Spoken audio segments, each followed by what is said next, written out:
to the Raptors Show on the Sportsnet Radio Network.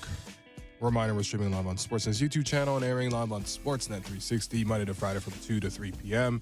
Make sure you find the Raptors Show wherever you listen to podcasts, subscribe, and please rate and review the show. I'm your host, William Liu, back on the airwaves.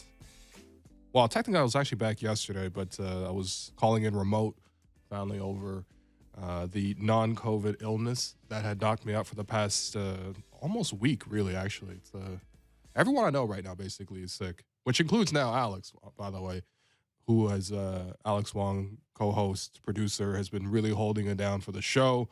I know he's at home right now, maybe listening, maybe just, sleeping out the fever or whatever, but whatever it is, Alex, get well soon. Hope it's not what I had because it was tough. But the show must go on, and so I'm back at the studio. It's Tuesday, which means it's Blake Murphy Tuesdays, and so we will get him on the line because, like I said, everybody right now is down kind of bad, and so Blake is going to join us remotely once we get him on the line here. But yeah, it's it's one of those times where you think of the Raptors, and I guess no one's here to join me to talk about them because they're playing that bad right now.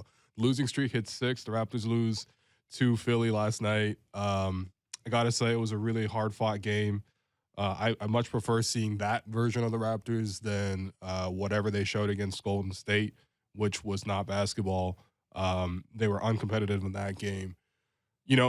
Not many people gave them much of a chance second out of a back-to-back. The line, I think, was Sixers minus 7.5. I think after the first quarter, it was Sixers minus 10.5. And, the Raptors did force overtime. There is at least some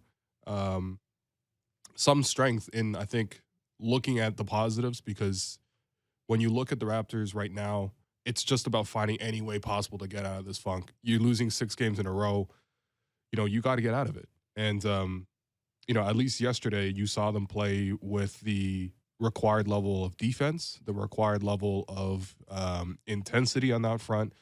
And that's what you need to do in order to at least give yourself a chance to compete. We all know that the Raptors are not that nice of a team offensively, right? We just know that. And last night, even with overtime, even with another 5 extra minutes, the Raptors finished with 101 points. But what kept them in it was their defense and also what Pascal Siakam contributed last night, which was excellent. But I think first and foremost, though, you just need to see that kind of defensive effort every single night. That can't be a question. That can't be something that's in doubt each and every single game. And, right now for the Raptors, if they can play that level of defense, then, yeah, they can compete. And honestly, if they play that level of defense against New York, even though New York's on a win streak, I believe that the Raptors can take this game and snap the losing streak and at least flip it around a little bit. We'll see how much that really matters at the end of the season, if that changes what the Raptors do at the trade deadline. And we're going to get to all that. But the whole point right now is just, look, the help is not coming tomorrow. The help is not coming after Christmas. The front office is not going to be saying, hey, well, happy, Merry Christmas, everyone. We've brought you a center finally for the first time in 3 years. No, it's going to be the same roster that leaves on December 23rd. It's the same roster that's going to come back after Boxing Day. And, this group itself has to sort of figure out how to turn it around. We have Blake Murphy on the line. Blake, how you doing, man? I'm good, man. How are you? I'm not going to say I'm good. Let's be real. I know you're not good. I know I'm not good. But, we're here to, make this Raptors content that I'm sure people are desperately looking for after they've lost 6 straight. Producer, are we still doing drops? Blake Murphy, remote Tuesday. Wow. Special one. It is a special one, Blake. We got to change it up after the Raptors lose 6 in a row. So, the vibes are off. I'm not going to lie. The vibes are off in the locker room, outside the locker room, in the studio right now. But, can we start with the positives from yesterday first? What? Why? Why not? Nobody wants to hear about the positives. Oh, they lost in Why slightly not? less embarrassing fashion. Oh, they have the whole stat everyone keeps tweeting about. They have the most won single digit loss is like, okay, cool. So the positive here is that instead of just losing regular, they're losing in the most painful way possible. What was Cool.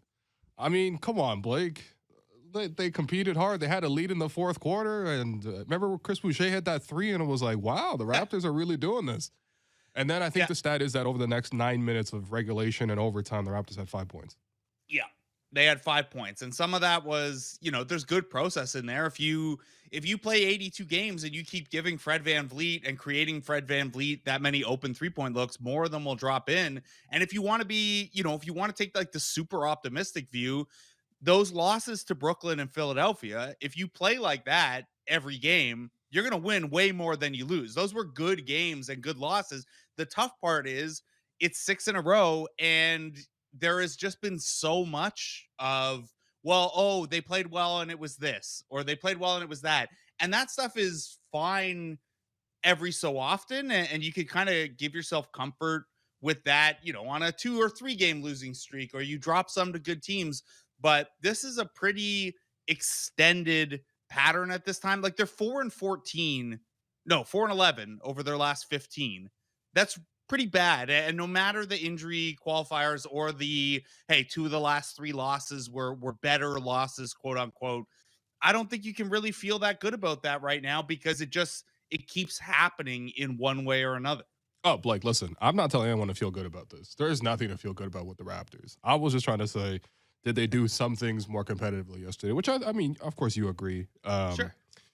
The defensive effort. So, I mean, look, listen, I don't know why this even has to be in question all the time, but the Raptors had been really struggling of late defensively. They went through a stretch of like basically going back to that New Orleans game when they, just got destroyed by Zion, and the next game where they got destroyed by Brooklyn, and that sort of started the whole fall here. Over that whole stretch, the least amount of points that the Raptors gave up was like 108, and that was to the Orlando Magic when the Raptors beat them after that team meeting. So after that, they had given up 3 games of 126 points. They had another game where they gave up 124, right? None of these were in overtime, by the way, just straight regulation, 126 points allowed. At least they cut that down, right? And they actually held the Sixers to under 100 in regulation. Why has the defensive effort been so inconsistent from them? Like, if they just defended like that more often, like we wouldn't be here talking about the fact that they're on a 6-game losing streak. No, you're right. And they've brought that defensive level against the team like Philly. The last time they had a defensive rating in a game that was that good was back when they beat Cleveland toward the end of November. Okay.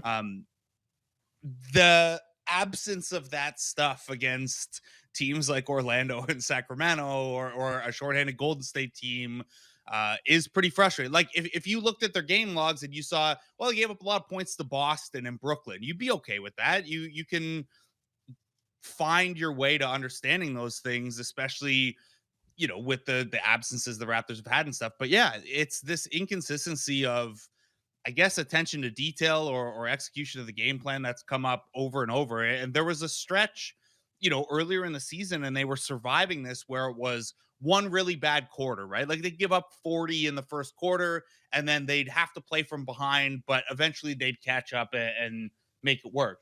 You can only really do that when you're a really good team that has room for error, though. And I think we've seen in some of these games, especially, the 5 losses before last night, that those lulls defensively, they weren't the type where, like, a very good version of this Raptors team, even last year, early this year, could have those lulls and then turn it on and find that extra gear defensively. What we're seeing lately is that they don't have that extra gear to find. And I thought, last night, the way they defended well was actually pretty funny, because the one thing that's been like very, very consistent with how they've defended poorly is opponents are getting to the rim and scoring at the rim at like a top 10 rate. Both of those things can't be true. You'll get destroyed over the long haul. And then you go up against a team with Joel Embiid, and that's the game where you allow like nothing at the rim.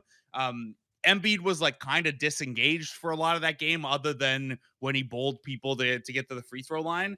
So they did do a better job of that. I don't know. Like, I don't have a tactical prescriptive reason for why they keep having these extended lulls or come out flat. I actually thought, and I DM'd you about this, like starting the game last night with Scotty Barnes on Joel Embiid, Mm. my reaction to that was not, I know you tweeted that like, oh goodness, like, is this what the coaching staff wants? I kind of thought that maybe that was a way of like forcing everyone to be on the ball right out of the gate defensively, because one, it's going to wake Scotty up defensively really, really quickly. And for as much flashes as he shows offensively, and we can do the whole Scotty conversation, he hasn't been very locked in defensively for the most part this year. So you get him, if you're not locked in against Joel Embiid, you're going to get hammered Mm-hmm. physically. And then the other thing is, because it's a Scotty Barnes matchup, everyone else has to be like pretty sharp with their rotations and their help and their zone coverages and stuff like that. So I kind of wondered, and I wasn't in Philadelphia to ask, but I did kind of wonder if that was more about just making sure everyone starts well and is dialed in defensively. And then that first quarter ended up being one of the best defensive quarters in like recent memory. Mm-hmm. Yeah, well, I mean, listen, I thought, Scotty obviously didn't contribute that much offensively last night.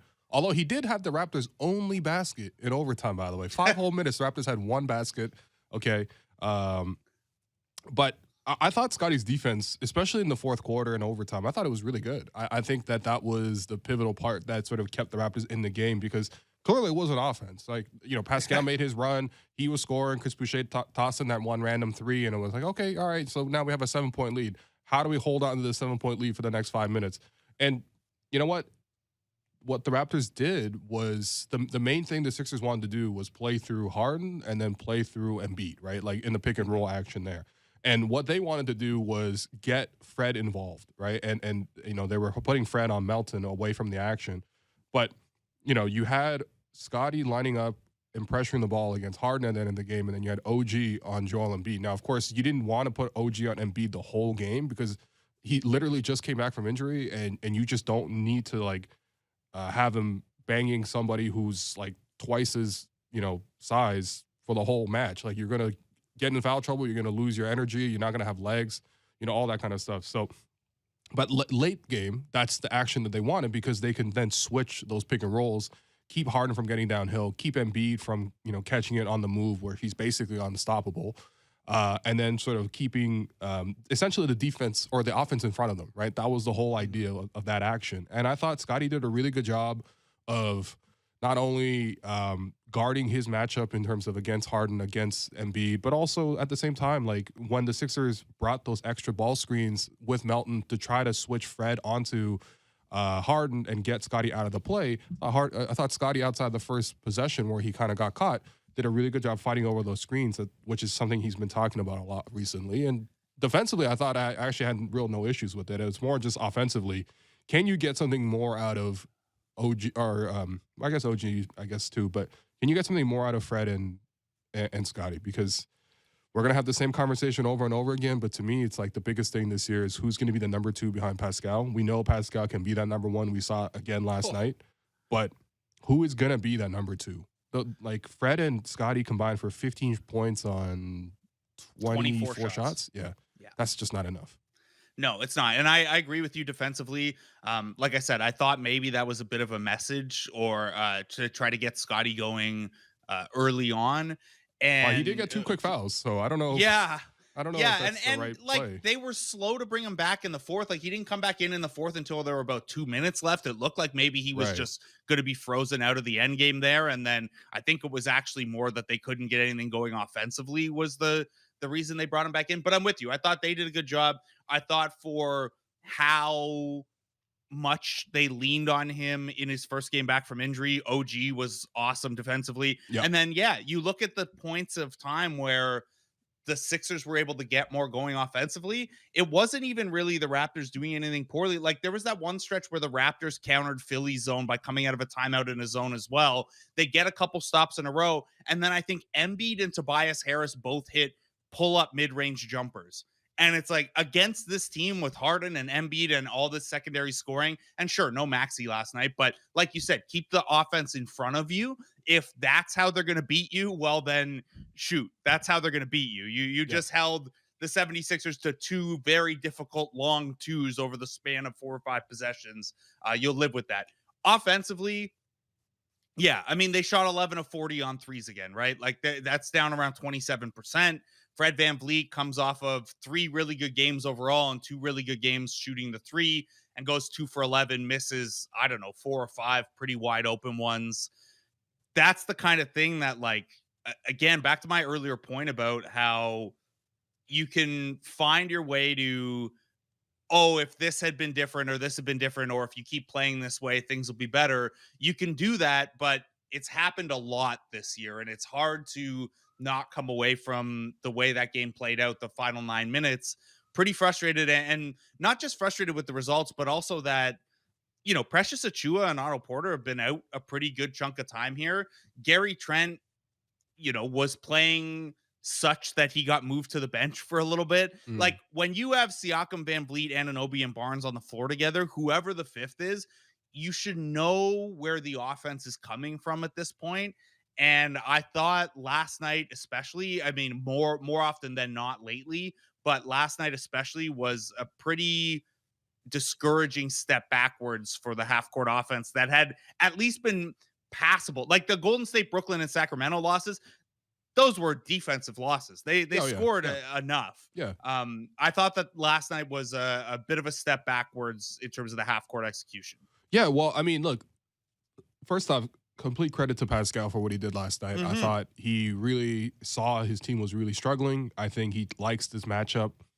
Not in the sense that like he sees some sort of defensive mismatches or anything like that. But I think he likes the idea of playing against Joel Embiid. There's an adversarial relationship there.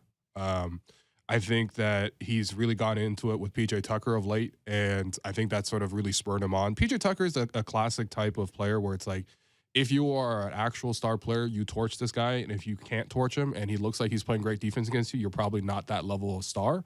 It's like a litmus test for stars in the NBA, PJ Tucker, and I thought I thought Pascal passed the test. I thought he took it to PJ quite a few times, had that scoop layup, which was really acrobatic to sort of force overtime there.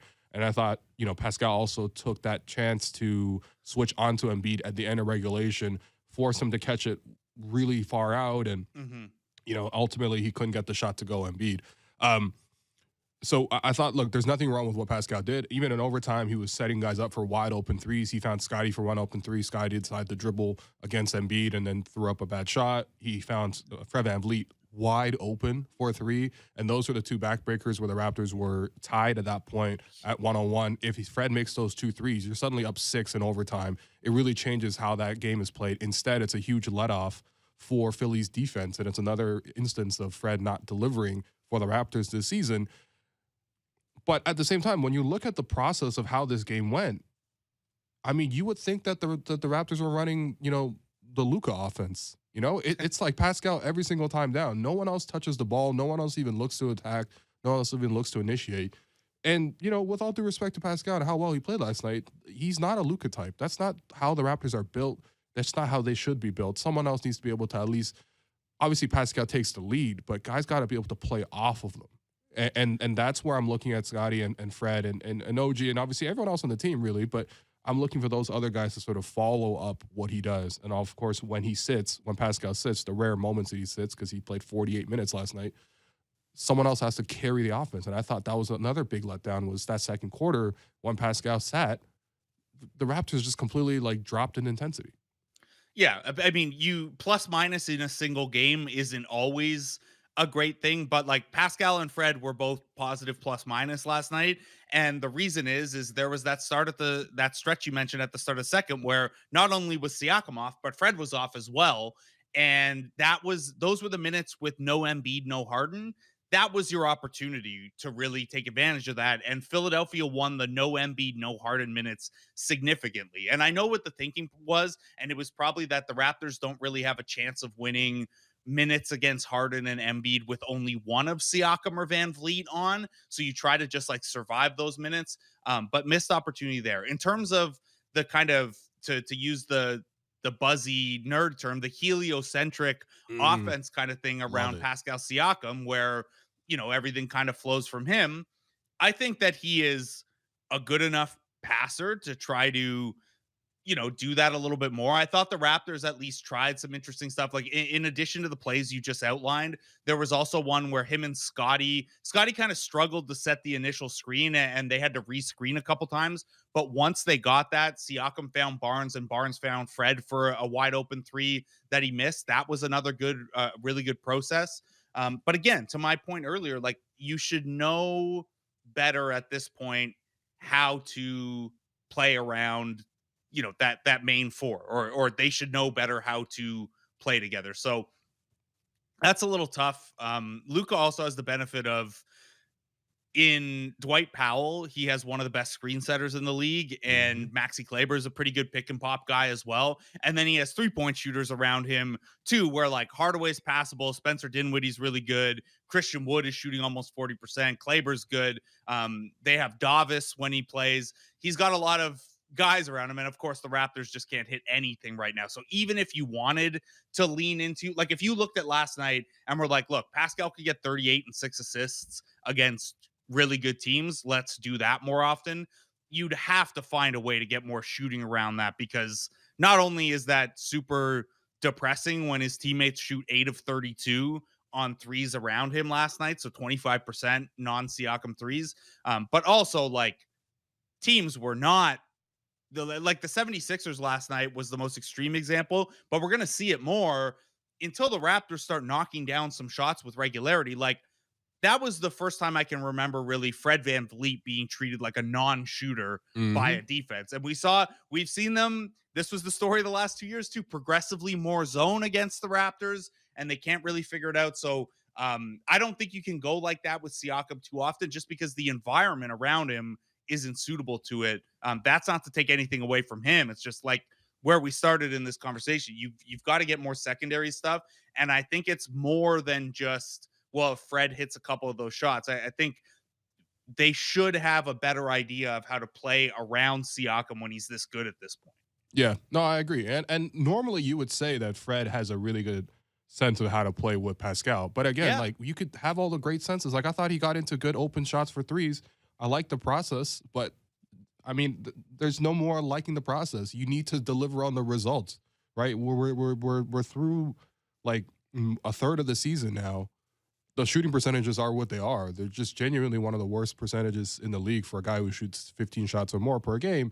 And it's not like Fred dominated the ball. I thought he had self-awareness to sort of say, obviously, it's not my night, I'm going to move off the ball. But look, his role in the offense is to hit, catch, and shoot 3-point shots. At one point last season, he was taking like 10 threes a game, and on catch and shoots at least, he was shooting like 50% on those. And now we're really just looking at the percentages, and he's a below average catch and shoot 3-point shooter now. And that really limits so much of his effectiveness to the point where it's like, okay, so maybe, do you go somewhere else? But then again, the Raptors don't have a lot of other shooters. And this is where it's been really frustrating. Guys got to really know how to play off of Pascal when he's doing that, because, reminds me of that other Orlando Magic game where Pascal had like an amazing 37 points, I think triple-double, something like that. Like, and they lose that one as well, or in that Dallas Mavericks game when he was really, really playing well. And, at one point in the first half was going shot for shot with Luka, and it was like, okay, wow, okay, look at this battle of heliocentrism here. And then, and then you start losing out. So it's tough, especially because of the fact that, Fred and Scotty were playing really well earlier in this week. Yeah, and it doesn't make a lot of sense. And again, I go back to I don't mean to hang this on Nurse because it's a collective thing. This idea of knowing how to play better together. Like, we talked a lot last year about how, the main 5 guys hadn't gotten a ton of minutes together because of injuries. And that's true this year too. But you look around the league at other lineup data and stuff, and nobody really gets to. And 2 years in with this same core 4, it shouldn't be going in the opposite direction. So even if you look at Fred VanVleet's, and I don't want to bring this number up, but you mentioned the catch and shoot stats from last year, Will. He's at 32.4% on catch and shoot threes this year. That he's actually shooting better on pull-ups than catch and shoot. Yeah. Which doesn't make a lot of sense. Like, some of that will normalize, but also, like Scotty Barnes, his place in the offense. And I know that there's been, early in the season, there was some butting heads about this. We've kind of kicked around. Is there more to that? But either way, like his role in the offense should not have gotten tougher and stickier and less obvious. Like he scored 15 points a game last year without like doing anything. Like it was just hustle and transition, get second chance opportunities, be a chaos merchant when plays break down. And that's not there. And, you know, OG's not shooting as well this year. Who knows how much of that is the hand thing? I don't know. It's too many little things all pulling in the same direction to, I guess, feel good about it all turning around. Now, who knows? Maybe everyone starts shooting better. Scotty starts playing better. Fred looks more himself, and the Raptors win like 30 games in a row now. But it's getting harder to see all those things clicking into place in time. And when I say in time, I don't mean the playoffs because there's lots of time for that, but in time for some pretty lofty decisions this front office is going to have to make. Oh yeah, we're going to talk trades in the second half. And sort of how the Raptors front office needs to step in here. But, you know, I just wanted to share this stat that someone on Twitter linked me. Kevin O'Connor tweeted this yesterday, I think. Yuta Watanabe is making 53.7% of his catch and shoots, which ranks first among all 188 players this season with at least 50-plus attempts.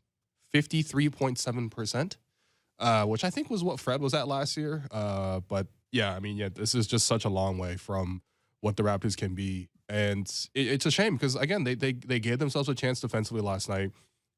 They played a good game.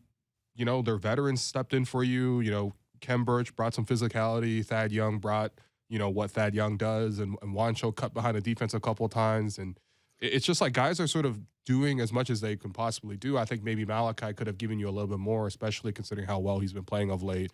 Do you want to take a quick Malachi is it a unit victory lap? I mean, I just know that you've been calling for him to get some playing time. He's get some playing time now. Your impressions? Are you impressed? Is this just kind of what you expect? Any impressions? It's nothing spectacular. He can shoot the ball a little bit, and you know, again, they were all losses, but those 3 games before last night where they played pretty well. He was playing well. Yeah, and like it looks good with 2 ball handlers out there. Like that's another way. What a surprise. Not all floor spacing is based on 3-point shooting. Sometimes it's about, can you spread the floor at the top horizontally by having 2 guys who are ball handling threats, 2 guys who can enter a pick and roll. And with Malachi and Fred, one of them can get off the ball. And yeah, Fred's not shooting well, but teams generally respect him. Malachi, you know, still, even if he cools off, like he's the only guy on your team shooting above league average on threes still. Other than Kem Birch, who's 1 for 2, and Ron Harper Jr., who's 2 for 3. You mentioned Utah. I just want to dig the knife in a little bit more, Will. Oh, you know who else? You know who else would lead the Raptors in 3-point percentage right now? Oh my God, who? O'Shea Brissett. What's O'Shea Brissett saying? He's at 37%. He 37% will lead the Raptors is tough. Yeah, I mean he has more attempt. Like Malachi's higher than that, but Malachi hasn't taken a lot of shots. Hasn't played. He's at like 50. And O'Shea wasn't playing like at all earlier this year, but now he's back. Same thing that happened the last 2 years with him in Indiana, where they don't play him, and then it's like every time he gets an opportunity, he takes off. So you know, I'm just digging that in a little bit because they lost O'Shea so they could keep Yuta, and now Yuta's gone too, and they're both just. So what does this mean? Wancho's due for a breakout year next year? Yeah, or Svi's gonna start knocking down shots for the Knicks. Like what? Raptors play the Knicks tomorrow? Raptors do play the Knicks tomorrow. Yeah. Oh yeah. I don't. Come on, man. Okay, look, listen. I don't like doing the betting talk that much, but if I take a look at those Svi Mihailuk lines tomorrow, they might be enticing to me. He's only played 32 minutes. He's only played 32 minutes this year, but like total or per game? Total. Total. Yeah. Okay. Yeah. He's 5 for 8 on threes though. How? Oh my God. Okay. You know what? The thing with Svi too is just like if Svi Mihailuk goes off against the Raptors tomorrow when the Raptors play the Knicks, like I think I might fully just flip into the other camp. And this is what we're gonna talk about after the break is how much losing will it take for the Raptors to change the decision making? Because right now I think they're probably still on the fringes of, okay, look, we balance out our record a little bit here. We got some close losses. Can we turn those into close wins? And then we eventually retool and add some pieces to this? Or do they go completely the other way or all the way the other way and just say, you know what, we really do need to just abandon this project? So we're gonna take a break. But I've been your host, Walu. You've been listening to the Raptors Show on the Sportsnet Radio Network.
Welcome back to the Raptors Show on the Sportsnet Radio Network. I'm your host, Lou. Continue to be joined by Blake Murphy. All right, so before the break, we teased trade talk, retool talk, rebuild talk, all this kind of stuff. Look, I think, Blake, my assessment of this is that if anything does happen, I don't think it happens imminently. I think it probably will be in January at the earliest. I think as of right now, the Raptors have to continue battling through this with the team that they got. Maybe they get some guys back healthy. We'll see how long it takes for guys like, Precious and Otto when they return, probably in the new year, how long it takes them to sort of settle back into the team and get into the roles and then all that kind of stuff. But eventually, especially if the team goes to where they're going right now, we're going to have a very strong conversation about whether they should be retooling or whether they should be rebuilding. And Blake, for me, the distinction there is rebuilding would be you're taking your core pieces, and you're looking at guys like, OG or Pascal. You might have to move on to those guys, right? And that's like a rebuild to me. A retool is more like you're looking at some of your expiring free agents.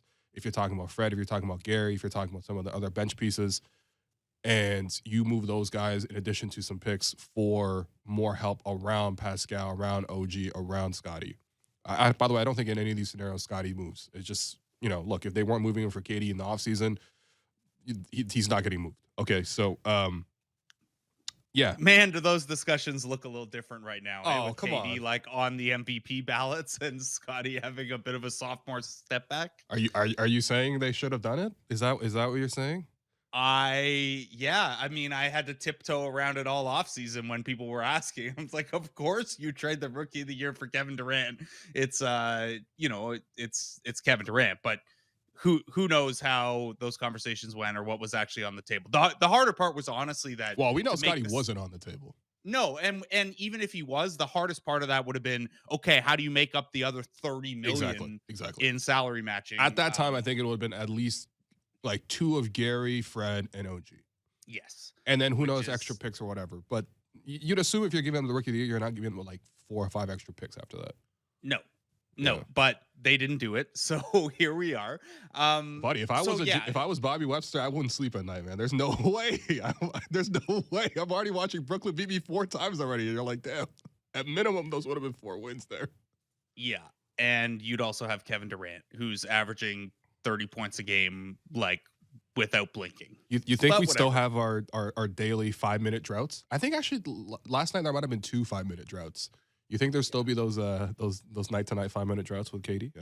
I don't think so, because you could stagger KD and Siakam effectively, but also like a trade like that would have absolutely thinned you out a lot. So maybe the bench situation is even worse. Right, although who knows? Maybe you get a bunch of those like 1-year minimum vets who are just ring chasing, who aren't actually good, but can, keep, kind of the same impact that Cam and Thad have had, where it's just like, okay, this isn't like great, but it's not a disaster. Maybe you'd have more of those guys. To your actual question about rebuild, retool, I'm more in the retool camp. I think at this point, it's not hard to see things turning around for this team and they become a better version of themselves and are semi-dangerous come playoff time. But I think the gap between this team and Milwaukee or Boston is wide enough that you have to take a look at, when should you be pushing in and what does that look like? And what that requires is probably dealing the stuff that is not a part of your long-term future for something that could be a part of your long-term future. Now, I think the Gary Trent part of that is fairly obvious. I think with guys like Kem Birch, Thad Young, Otto Porter, you like having those vets around, but if you're going into the retool path, those are vets on expiring deals. If you can get much back at all, like if you can do the thing you did last year to get Thad, where you move up 15 spots in the draft, I think you explore that. And sorry, I'm referring to Thad as an expiring, even though he's not, because he has almost nothing guaranteed on the second year of his deal. So he's effectively an expiring if a team wants him to be. Here's the reality too, is that no, the Raptors are not going to be able to out tank Detroit and Charlotte and Houston and those teams. They are, however, closer to those teams right now than they are to avoiding the play-in in the Eastern Conference. Like they're 4.5 back of the Knicks, who are in 6th right now, and they are 5 up on Charlotte, who have the second best lottery odds right now. We can do the whole lottery odds thing again, but we're talking about if you can't get to the very bottom, we're talking about small changes in percentages. The team is not going to shut down Pascal Siakam ahead of a potential monster extension and maybe another All-NBA year. They're not going to shut down OG Anunoby 1 year out from being able to opt out. They're not going to shut down Scotty Barnes in a development year. Like this is the problem with the rebuild or tank talk, is that you can get away with that in the Tampa season. Eventually players and especially agents will push back on that because guys have more on the line than just wins. Oh yeah. So having said that, if we accept that even the best version of this team, if they can turn it around, is maybe not on the level of Milwaukee and Boston, and you've dug yourself a pretty big hole here to turn around from anyway, yeah, you've got to start looking at what can you do that puts you in a better position for the next, we'll say 2 years, because Pascal Siakam probably has at least 2 years left in his prime because he entered his prime a little later, because his game's fairly unique. Like, unless you have injury concerns, I think you can be pretty confident that he's got, at least another 2 years around this level. And it's 2 years before Scotty Barnes's rookie scale extension would take hold. So you've got to look at what can help you in these next 2 years. And that's kind of your next rolling window. Again, I think with Gary and some of the veterans, it's fairly straightforward. The Gary Trent Jr. fit made some sense on paper. It made some sense from turning Norman Powell into something that would be around a little longer standpoint. I don't think the fit is super great. I don't know that Gary Trent has been the happiest here. And I think you could get something reasonable for him. All the vets on the table. The only thing that's a big question for me, because for me, Scotty Barnes and Pascal Siakam aren't going anywhere. Mm-hmm. OG Anunoby, like we have Zach Lowe saying on the low post that you could get like a Don. So let's come back to that one. Yeah. But the big question is, like, I think everyone not a part of the core four, and probably Precious, just because he's been injured all year, you'd get no value back for him. Yeah. But everyone below the core four is absolutely on the table. The big question is Fred VanVleet. And a lot of that is that a core four? It's looking like a core three. Yeah, and it might be, but me and what I think of Fred as a player and like a cultural piece for this franchise and stuff. I don't think it's as easy as, well, his shooting percentage is down and sell him, etc. And I know you're not framing it like that. I just mean that to say anyone below that line is very on the table. The Fred thing is more complicated because it's a lot about culture, and there's a Siakam effect, and there's also a what have your conversations with him about potential next deals look like and things like that. So the Fred thing is much more complicated. I think you probably are at least talking about it, or at least talking to him and Pascal about it and how they'd feel about it. Not that you want to let the players, dictate things, but I think a healthy organization has those conversations a little bit. Where do you land on the Fred thing? Like, are you with me that anything below the core four is on the table, but Fred's kind of the big swing piece? Yeah, I think that has to be where you settle in. I mean, look, there are games like yesterday, for example, where, even if Scotty's having a bad game, he was pretty crucial to that game defensively. Even if OG's coming back from injury and he didn't score in overtime either, he was pretty crucial to that game defensively. And then, of course, Pascal was Pascal. With Fred, it was like, not only are you not getting the open threes made from him, which is like, whatever. At some point, you do, it is a make or miss league, whatever, right? Obviously, we know historically he's made those shots. I believe that he can go back to making those shots, but you're hiding him defensively. You're not actually involved. He's not actually initiating that much for you offensively. And then when you're asking him to finish wide open threes, he's not making that for you either. That's where it's a little bit hard for me to say long term, I'm committing to this as a core piece. I can understand all the other aspects of it, but to me, I'm just like, I would like to see upgraded guard play on the roster eventually. And whether that means Fred upgrades his own play back to where he was at all-star level, which I'd be thrilled with. But if he can't show me that before free agency, then I'm not sure. You know what I mean? Like, I actually really need to see a very strong guard next to Pascal Siakam. It's the classic way you build NBA teams. You have a really, really good forward. You have a really, really good guard. Well, you know what dropped while we were doing this episode, right? What dropped? A big Shams and Darnell Mayberry report at The Athletic that Levine and DeRozan continue to butt heads stylistically, and there have been a bunch of team meetings and stuff like that. Maybe, I know that we've only got 10 minutes left. Maybe the next Tuesday show, or I think we're off for a week and then Wednesday after that or whatever, but maybe the buying option is what would Zach LaVine look like next to these guys instead of selling off. You like Gary with dunks? Because that's kind of what it is. No, I'm kidding. He's better than that. Although I've got injury concerns. But he's not like concerns. Yeah, he's got injury concerns. He's got defense concerns. He's got, like, if him and DeMar are butting heads about role and stuff like that, like, you're not going to come in and, like, he would be the 1B to Siakam. He would not be the 1A. At least he can hit threes.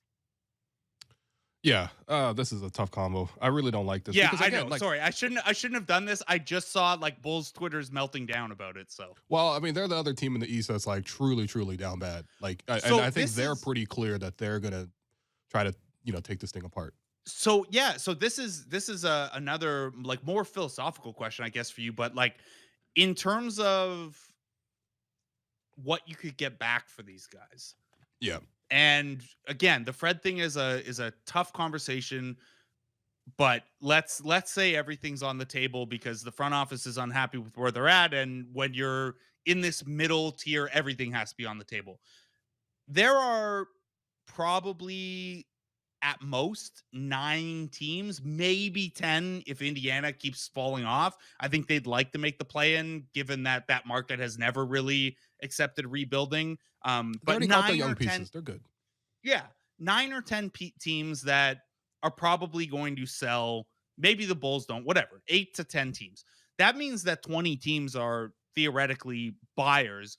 Do you think there's any sort of, like, early mover advantage to if you put some of your guys on the table early in January? Like, I tweeted this out. The only other times the Raptors have had losing streaks this long under Masai, 2 were in Tampa, 1 was post deadline, and the other 2 immediate trades after the losing streak. Yep. No, that's true. Do you think there's a potential for them to get a little bit more out of this by moving quickly? Okay, well, first off, the one trade you mentioned was a Rudy Gay trade, which kicked off this whole era of Raptors basketball. That was early in December. We're already actually past that point in the calendar. Yeah. The other one that you mentioned was right before the trade deadline, and then they were able to get PJ Tucker and Serge Ibaka, which I actually think really helped reinforce that team. Now, that team in 2016 or 2017 had a much better record. And of course, you knew that Kyle and DeMar could work together, maybe not in the playoffs, but definitely, like, in the regular season, it was leading to a lot of success. But they were able to add to that roster. That one actually does remind me a lot of this current situation, even though the Raptors are losing more, because of the fact that you have a guy like, that year it was Pascal Siakam starting at power forward, and it was just like, this rookie can't contribute right now. Why are you starting him all the time? It's not going to work for you. And then, of course, they went out and got that power forward in Serge Ibaka, right? This year, what I'm looking at is, like, okay, Christian Koloko is your rookie who's providing very little for you in the lineup right now. Last night was the first game. He didn't play the whole game, actually, I think. I don't think he appeared in any moment. So that was his first DNP all season. But you need to upgrade that center position. So I do think it's going to be closer to that. And then, that's fine. But again, like, you can't necessarily ignore the reality of just where the Raptors are in the standings, right? Like, they just continue to slide, and they do have a tough schedule coming up. And if they can't stop the bleeding right now, the front office might have to look for more drastic things. And that's where, when you're thinking about your idea of the fact that there's probably, like, let's say 10 sellers and 20 buyers, well, then you get the reports from Zach Lowe, who says, the entire league wants OG Anunoby. Everybody wants OG Anunoby. If he ever gets traded, the price on the picks are going to surprise people, because it might be on par with what the Cavs gave up for Donovan Mitchell. And by the way, the Cavs gave up Colin Sexton, Lauri Markkanen, their first-round draft pick, Ochai Agbaji, and also 3 unprotected first-round picks. So if that's what the Raptors could potentially get for OG Anunoby, and by the way, it's not like the Utah Jazz are completely in the dust now either. Like, they actually have gotten a lot of productive players out of that whole offseason. But if that's what's on the table for OG, is that something you entertain? I know no one in the Raptors fan base wants to hear about trading OG. I understand that. But if that's the price, you got to have this conversation. I mean, look, that depends a little bit on, like, have you had conversations with OG about what the next contract looks like? Well, I mean, if that's what the market is for him, the next contract is max. Yeah, it would be, look, if you do that, you more or less have to commit to the more aggressive. No, it's not even a retooling at that point, right? Like, you're trading your second best player. Yeah. Yeah, and like a type of guy that you have basically custom built to be the best possible supporting piece around stars. Like, there's a reason every team, every team wants him. I don't know, man. If you can get 4 unprotected first round picks for a guy who you took 23rd and who you're maybe not sure you're paying his next contract to, yeah, you'd have to think about that. I don't know if you're actually getting 4 unprotected first round picks, but anytime a deal like, and it's not even about the picks. It's like, okay, well, in the offseason, could you turn around and use a couple of those to retool more quickly than you can with just a straight player for player trade? That opens up a lot of possibilities for you. I would have a very hard time seeing OG Anunoby go elsewhere, but you know how I feel about OG Anunoby. No, listen, we would have a hard time seeing any of these guys go elsewhere. They've been really hard serving players. Not all of them. Okay, all right. We know you got a Gary agenda. It's all good, man. We got Gary Trent Sr. in the studio, occasionally. So I'm just gonna, keep a neutral stance on this one. But no, I think. Oh man, see, I'm not trying to hear that. Okay, love his outfits, but these guys have all been really hardworking, players for the Raptors who have, served great roles with the team. We've seen them develop. We've seen them grow. A lot of them have only been Raptors in their lifetime. So, the idea of talking about trading Fred, who we've seen come in as undrafted as the 4th point guard and make his way into becoming a champion and contributing there and becoming an all-star, it's not easy for a lot of people to swallow even the idea of sort of moving a guy like that or moving, God forbid, Pascal, if you really, really want to tear everything down to the studs. And if you wanted to move OG, who, again, it's another guy you drafted, or all these other players because of the fact that they've done great things here. But again, this is where you got to help themselves. Like, they have to help themselves by winning some of these games. Like, for every single one of these close losses, it puts them closer to these conversations where the front office really has to consider, do we go the other way? And and that's it. If you had gone 3-3 over this stretch, and there were several we don't winnable have games this combo during that stretch, we're like, exactly. Oh, it's cute that you want OG. You can't have him. Yeah, they'd be sitting there at 16-15. They'd be only a game and a half out of the play-in, and we'd this whole episode would have been about, hey, Christian Koloko wasn't in the rotation last night. He got his first DMP. Who might be out there as like a 15-minute a game rim protecting option from one of those 8 or 9 potential you sellers? Want Nerlens Noel? I mean, it's not there aren't a lot of good players out there available yet, but that's where you'd be at. So yeah, it's to use the old David Priceism. If you don't like it, pitch better. The Raptors are in some control of this by losing winnable games. So yeah, it's time for hard conversations. I get it. People would be it would be tough. It would be tough for a lot of reasons. These are guys who are top 15 in all-time Raptors, like, minutes and games played. It's not an easy thing. No, exactly. Well, you think they'll win tomorrow, Blake? No. I'm really here being, are you winning, son? I don't feel great about things right. I think when we talk again in 2 weeks, the tone will be similar. You're not excited for Tom Thibodeau versus Nick Thibodeau tomorrow? I'm excited. I just don't think they're going to win. I was looking at the Knicks roster, and I was like, it's kind of similar. Jalen Brunson's your Fred. Scotty's your RJ, and then Randall's your Pascal. Like, roles wise, it's kind of similar. But yeah, I don't. Somehow the Knicks actually have more wins than the Raptors by a few. So we're gonna have to go here. They got rim protection. They got Isaiah Hartenstein, who would be the best rim protector on the Raptors. God damn. All right, we're done here today. I'm your host, Willu. You've been listening to the Raptors Show on the Sportsnet Radio Network. Thanks again to Blake Murphy for joining us on the show. Thanks to board producer Derek Brandeo, Jennifer Olnick for helping to the YouTube stream. Alex, get well soon, and I'll be back tomorrow to talk to you again.